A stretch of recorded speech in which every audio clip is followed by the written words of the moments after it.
Hey Josh, how's it going? Good, John. How are you today? I'm good. Today we're talking about the 5 elements of self-defense law. And as Ooh, always, these two guys are not lawyers. no, not even close. But you got to think of these things in self-defense. I probably should hit go live before because I was telling Josh to be nice to every god under the sun, just like being That, nice to AI. which is kind of weird. I mean, that really sets a tone for the morning right before a show. Hey, Worship I'm your nice AI to God. AI. Are you? I always I say say please please and and thank thank you. you. I do too, because I don't want AI to be mad at me for having bad like manners or something. You know what I mean? Yeah. Decides to kill me later When it starts because killing all the humans, I want it to be like, well, that guy said please and thank you. We'll can we kill not him have dark last. moments like this where the AI is always coming for us? Who Oh my knows? god. Oh. I don't know. I was listening to that colossal podcast Yeah. on Joe Rogan. He's got another colossal scientist on there, and man, that stuff is pretty scary. She was actually saying, quote, I could be wrong, that they could, with all the human beings and like people having like 2 to 5% Neanderthal Yeah. in most humans, that they could get like 90 something percent of the way there to create a Really? Neanderthal. I mean, if they go to you, I mean, they could probably get it like 99. No, well, I mean, I don't. I guess I do have. Okay, you're right. You're right, and I probably check all those boxes.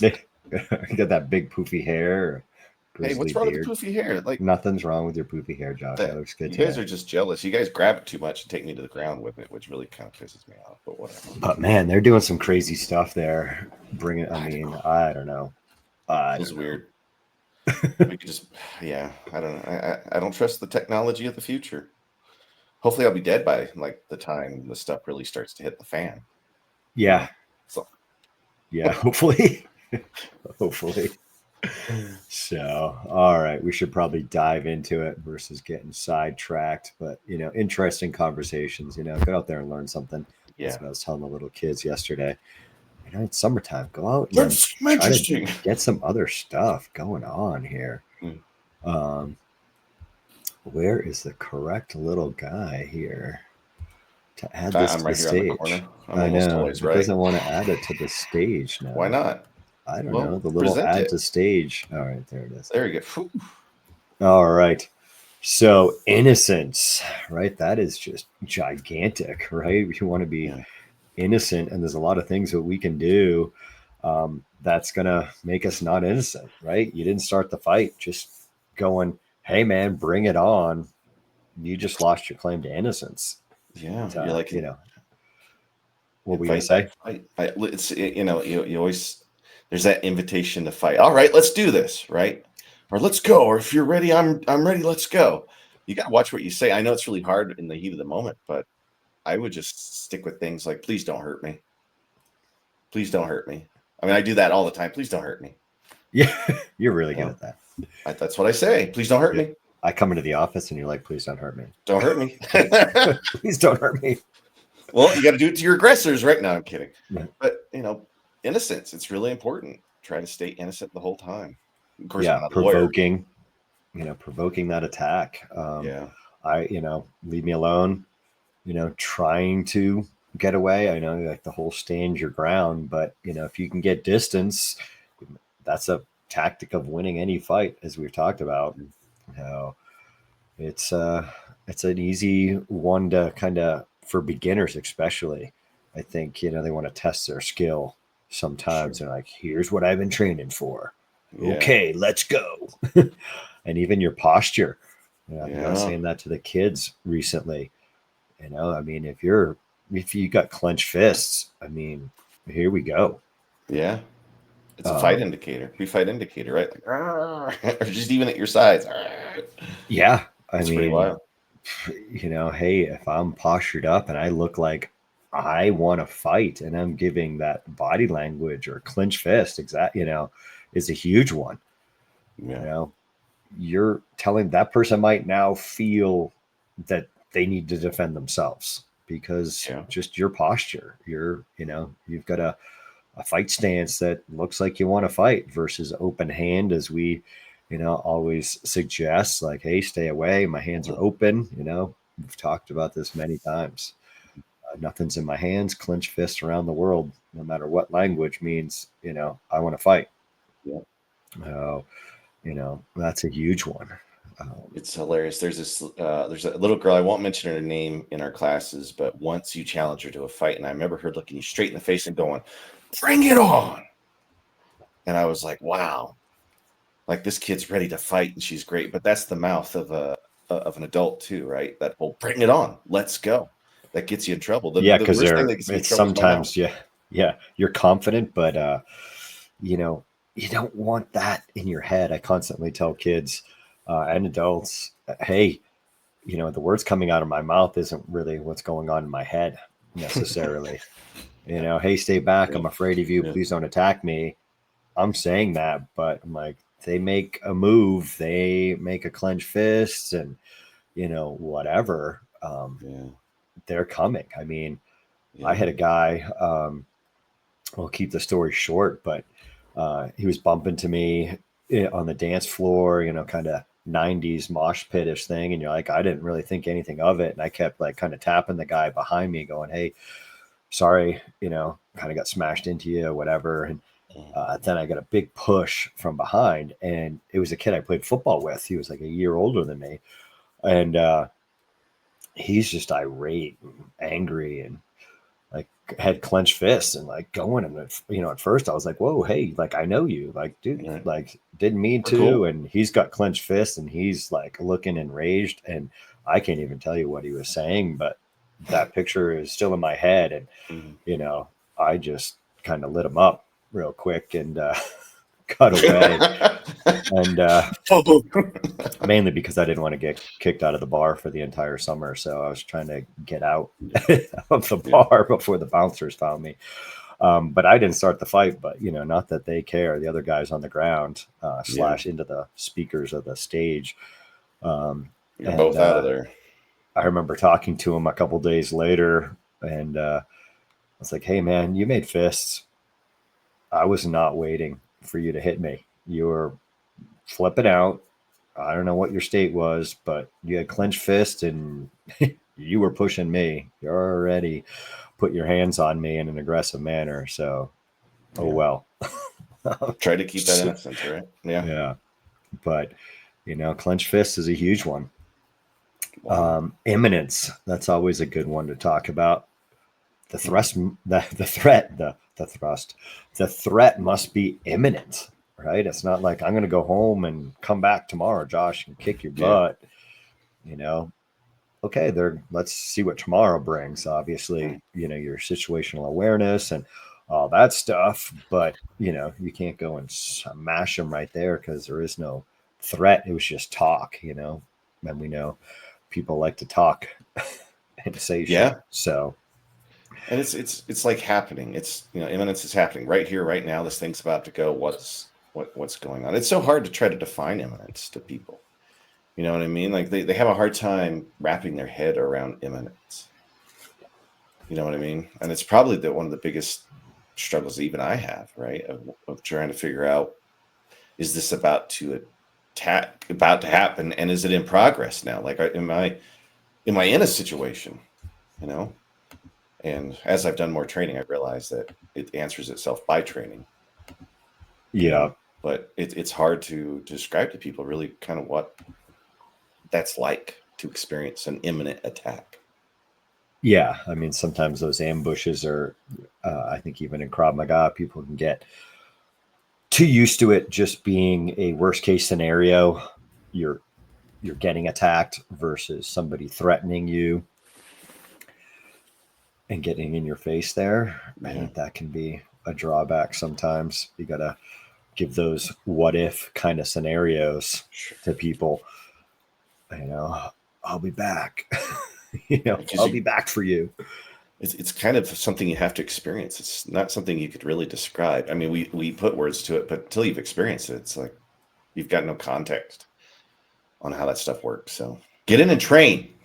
Yeah. I mean, knowing these things in your head is one thing, but actually training them is a totally another thing. I mean, it Isn't is it? Yeah. just, a guy just told, I have my concealed carry. I don't need that class. I'm like, well, I don't think you understand the class. Citizen defender is putting hands on, and when you actually need to use that firearm and your distance and everything else, it is really tough situations to be in.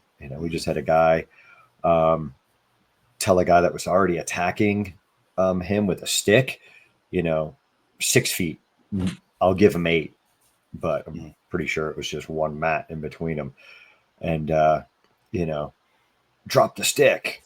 I was like, dude, if you were going to draw your gun and he has that deadly weapon, I might have been saying drop the stick, but I would have been pulling the trigger.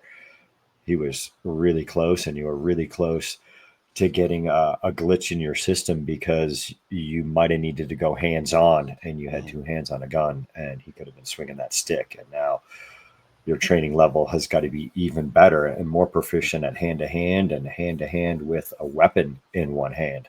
So, those things are tough. It's an imminent threat.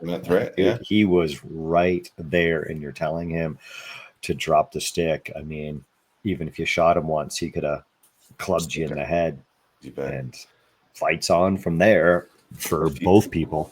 If you haven't listened to the podcast John did on threat zones and stuff like that, distance to the threat, listen to that. It's just a few before this one, so I highly recommend you listen to that one because it this one. We're gonna put all these together in one YouTube thing, maybe one podcast thing, or one web page, whatever it may be. Something that AI does kind of save some time on a lot of this stuff. So even the show notes for the last one, creating those is so much easier, where a lot of times we just don't have the time. This is just kind of fun. I know a student was just mentioning the last podcast that we did, like, oh yeah, I picked that up.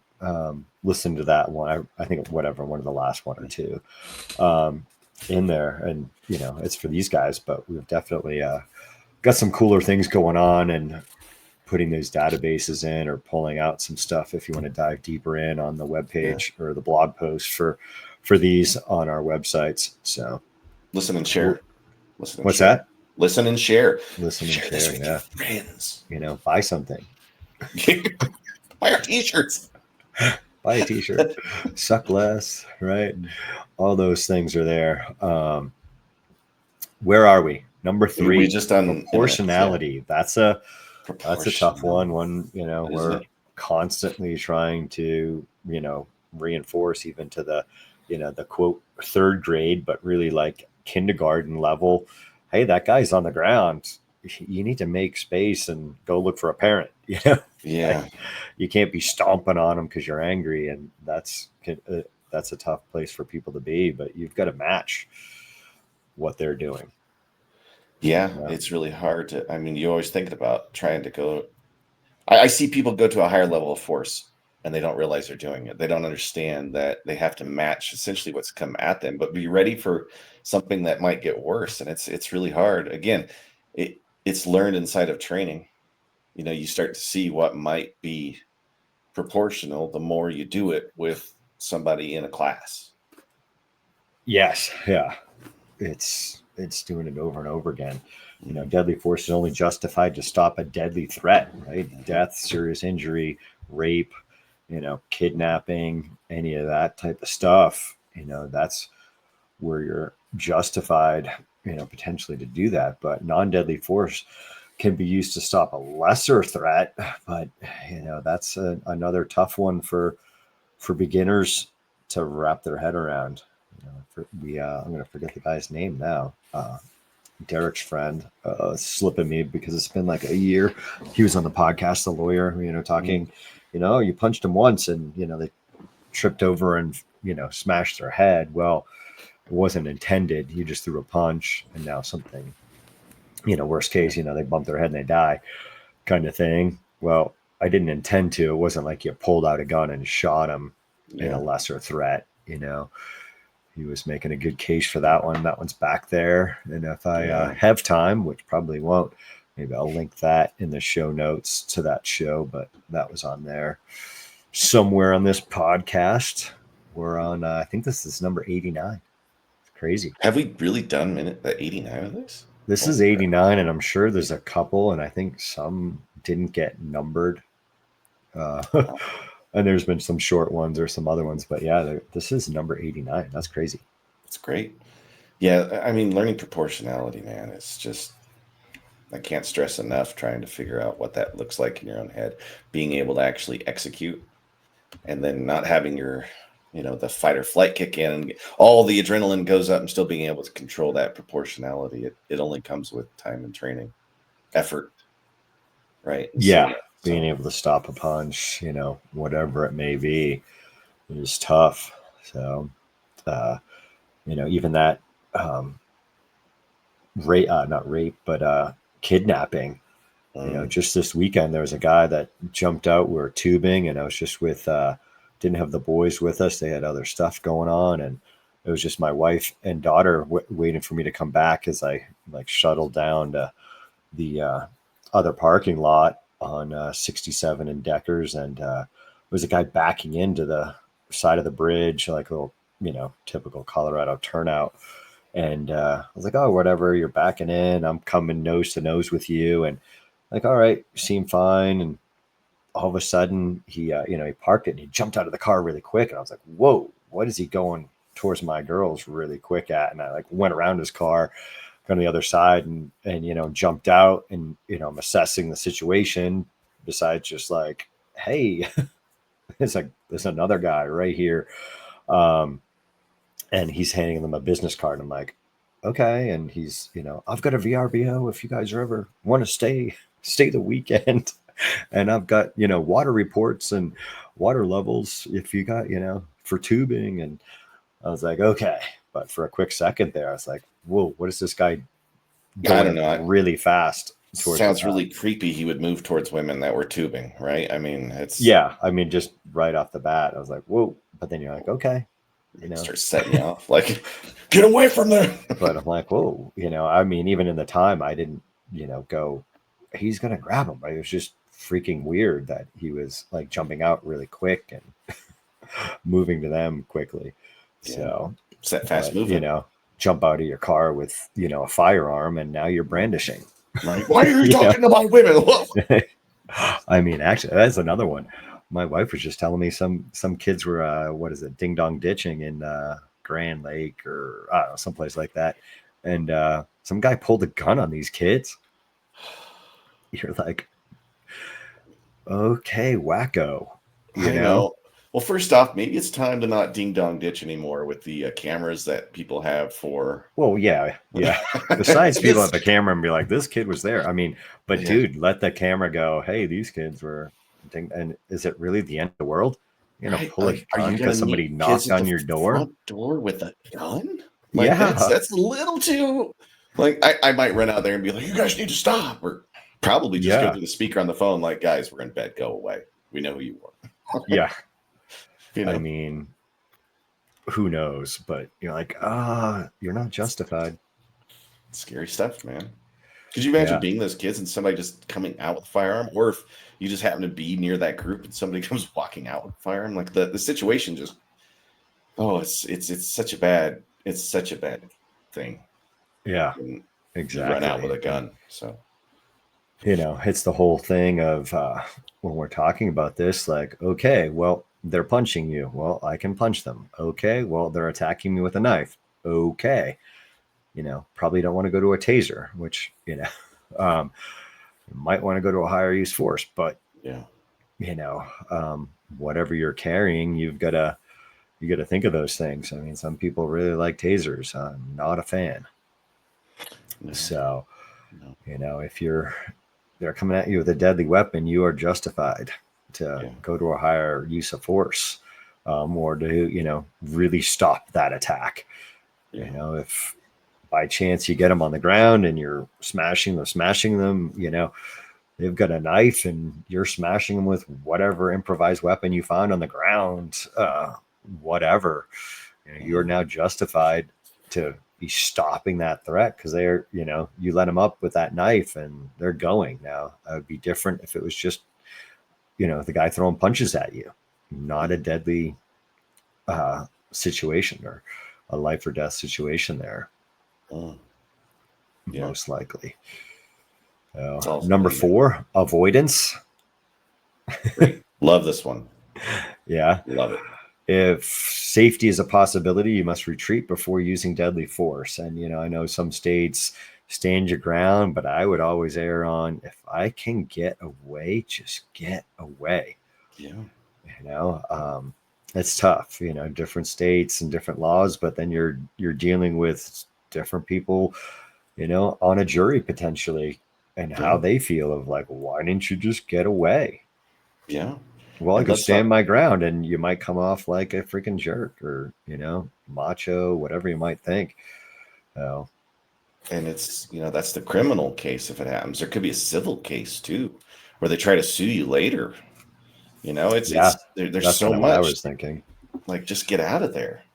Right? Because you could Yeah, be facing all kinds of charges just from the incident happening. You never know what the person there who responds is going to do. And then later they're like, yeah, you permanently damaged an orbital or something because I attacked you and you went to a higher level of force. Like, there's no telling what can happen, man. yeah, and people, get away. Yeah, That run. jury, going to be really tough, convincing an entire jury that, if you had a reasonable means of retreat, that you didn't take it. Why didn't you take it? You were just looking for the fight. Yeah. And you become a bad guy too. It's pretty wild stuff. I would err on that. Now, of course, sometimes it's not, you can't avoid it. I could avoid it, but, as we talk a lot, another aspect of what we do at Rocky Mountain is, how are you protecting your family? Mhm. So I could get away, but can your small kid get away? Yeah. Maybe not. Protecting Your elderly mother, whatever the case may be. Mhm. So then you're going to have to stand your ground, Crazy. regardless. Yeah. It's hard Regardless stuff. of the state law. I was supposed to leave my small child or drag him down the street. Can you imagine that video? That'd be a great one. Well, Some you kind of dragging running, dragging a kid, and they're like, "Oh my gosh, what a horrible father! He's dragging that kid. Got him Oh, he's safe. running. He's He's running for alive. he's His running car's for his eating. Like, life. Oh, I his kid know. got smashed around.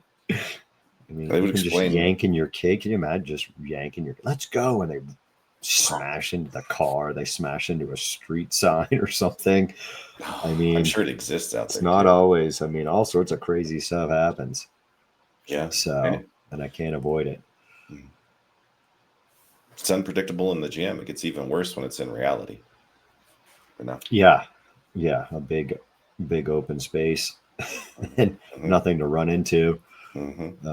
That's good. That's it's just, I mean, we don't want to see somebody fall or go like flying like yesterday. Like, watch those sticks that are on the ground that you're not using.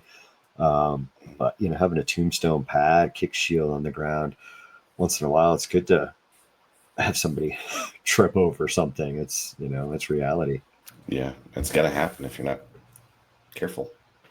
It's gonna Yeah. happen. Like, it all shows up in the worst possible moment. It's gonna happen. So Number 5, unless you got something else on avoidance. No, I'm sure we could come up with something, but yeah, get the heck out of there, people. But it's not always possible either. So sometimes that whole I'm just going to run and turn your back is not a good idea. So, I mean, and it's pretty darn instinctive because my little kids will turn, quote unquote, to run and get away. And I'm constantly reminding them not to turn their back on the bad guy. So I think I was just doing it yesterday. Like, I was tickling, I like grabbing them, tickling them, getting them. Sometimes like, oh, a real controlled little palm strike at their face. I'm like, oh, that guy just hit you. What were you doing? Or I'll, I get them from behind. They turn their back. I'll just grab them, and they're like, why? Don't turn your back. Adults will do the same exact thing. It's all built into us, and we've got to untrain some of those things, unfortunately, because you want to just run and you can't avoid it. sometimes you gotta fight. Number 5, reasonableness. Your belief that force was necessary must be objectively reasonable. What would the reasonable person do in your situation? Did they believe force was needed? So includes your perceptions, knowledge, and physical capabilities at the time. So, if you're constantly injured, you might be or got a physical deformity. You've got a really bad injury, like your shoulder's bugging you, my knee. You're not physically capable. You might be justified in doing something more because you're not. You're in a wheelchair. You're in a bad position. You're on crutches, whatever it may be. But it's another tough one, like all of these are. Yeah, I mean, it calls for reasonable objectiveness, right? What would a person actually do? But people are so subjective with the way that they think about this stuff. It becomes really odd sometimes the way that they justify the things that they do, right? So it's kind of this weird catch-22 on the word objective. But you really got to apply what would a normal, healthy person in that situation do? What would a person who had an arm that was injured, what would they have reasonably done, right? And you've got to learn how to meet that sort of stuff. And again, you do that by showing up. Because you can think about it all day in your head, but until you do it. And I've made lots of mistakes, on the level of force I chose in some of these scenarios. So it's really good to work that one through. Yeah, put yourself in there and fail. We talk about that all the time. I was just giving my Peaceful Warrior class a hard time when I told them to warm up on, chokes and grabs and pulls from behind, that somebody's trying to pull you backwards or pull you, like rip you down on the ground. Like, guys, we said to go like warm up speed, go, we're just in zone 1 and be slow, but you guys are doing nothing. There's nothing here. Come on. Like there should be a little bit of failing and glitches with some of these attacks, and you're not doing anything. give them some live feedback, please. Let's go. I know you guys are the last class of the night, but let's go. You guys probably slept in, unlike our 6 a.m. Yeah. So, but it's the end of the day. You've walked in the door. We know you get tired. You probably worked all day, but now's the time to really like work that stuff, even in the warm up, right? It becomes so important when you're fatigued to at least get good training in. So give people a little something. You got to work through these things, and like I said, like listening to this and having an intellectual understanding of these is fantastic. But you got to put your money where your mouth is, because that's unfortunately what a lot of people do, and they don't do the hard things. Freaking get out there and train. If it's important to you, or make the time. Or keep playing pickleball. I guess that's more important. Is that fun? I gotta try it. We should take. Maybe we could do pickleball. Like we could pickleball defense, and you just hit people with a racket. Can we do that? Like we'll wait for the black belts to walk in, see if we can't pickleball them out onto the pickleball. Start hitting pickleballs at you. No, they'll hit back. They'll hit back. Yeah, somebody will. Yeah. So, that's tough. What the reasonable person's going to think. What is that jury? What are other people going to think that you did in that situation? Like, oh, well, they hit you with a pillow. So smash them with a rock?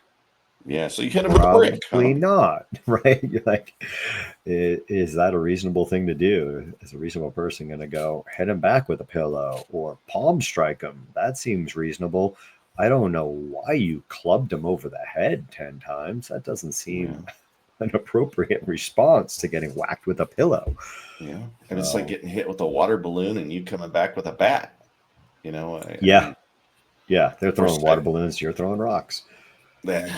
Right, they're throwing snowballs. You're throwing snowballs with rocks inside of it. Like, understand? Yeah, need that, I think another like a good component of this is your perception of what's going on. That's another really tough one to dive into. What are you thinking? It's Bill's new drill, which is tough, and quantum leap. Is a tough one. You're thrown into a situation, just throwing a knife in somebody's face and you open your eyes, boom, my perception of the time was, here's that knife you asked for. Or I'm in a cook's kitchen and there's a guy holding a knife in front of his face. I don't know. And, boom, you wake up and there's a knife and there's a guy in a chef hat. What's your perception at that time versus you open your eyes and there's a, scary looking person in front of you? It's like that every morning with you. I mean, but it is, you open your eyes and it's like, all right, you got to have that, oh no, moment. What's your perception of that in that moment? That's also another key aspect of this, hey, I believe this guy was going to stab me, or is he, handing you a knife? Like, what the heck's the scenario? Where are you? And it becomes what's really the subjective average person going to think? You walk around a corner and there's a guy with a knife, like out in the parking lot. What's your perception versus, hey, I'm in, I don't know, one of those stores at the mall and there's all sorts of knives. Are they locked up? I don't know. They used to have the cutting edge or something like that. You'd walk in and look at really cool knives, but they're always behind glass. Because I do kind of like those stores, but I thought sorts of gadgets. But somebody got a knife and you bumped into them and they were looking at cutlery and Crate and Barrel or one of those stores. So I'm not going to pull my gun and be like, whoa, dude, what was your perception? You were in a store. I know. Yeah, you should see this cool little I don't even know what you call it, but it's like super fine. For you can use it for like sugar or confectionery sugar type of thing. It's this little shaker, and I grind up salt so it's super fine, and that's like kind of the key to get salt to stick to your homemade macadamia nuts or cashews or whatever you homemade roasted. So I was struggling with that for a while. I was like, I can't get the salt to stick, and hey, Google that stuff, and you're like, hey. I think I was like at the store. I'm like, I need something super fine. I need a grinder. Okay. Because we got something, I don't know, whatever it was, little strainer, like, that doesn't work. That's a grain of salt is, fits right through there. But I got this little fine mesh. Got me hungry. Little shaker. It's great. Now I kind of like those stores. Macadamia nuts. Gotta like gadgets. Yeah, me too. So, well, that wraps it up. A lot of this comes from the course that I'm certified through, the law of self-defense. Great. An actual attorney specializes in self-defense law, Andrew Branca. So you can get all this stuff. I took his course there. And, as always, we're here to help. If you're a school owner, we're here to help. If you're a student wanting to get better, we've got our online portal, a ton of stuff. You can reach out and we can help you out in any way we can. We just want people to be better at self-defense, and that's what we do, not competition stuff. So all good stuff. All right, Josh, thanks for joining us. Sure. Here, I'll give you the preview because I gave you the preview last week. We just did the 5 elements of self-defense law, and next time is legal degrees of assault. So another good one in there. And moving on, visual and auditory reduction. I'm not, we'll try to make it fun. Failure rates, or did we already talk about failure rates? I don't know. I don't think we did. My list might be out of there. We're interesting, so people want to hear it. Just leave it there. All right, guys. As always, train more, suck less, and you share this with a friend. Anything out there? You need a new t-shirt, go to shop.rmsdf.com or shop.ClearSky.Training. If you got a request, shoot us an email. We'll get it up there if it meets our standards, quote unquote. So, all right, guys, let's train hard this week. We got testing. Testing's coming up at our gym, so throw down the gauntlet. Chance to test your techniques. Always good to test your techniques, and failure's good, and a little challenge is good. Really hard stuff. But, all you have to do is show up and try your best, especially at that beginner level. Just give your best effort and you'll do fine. So, all right, guys, take care. Thanks for tuning in.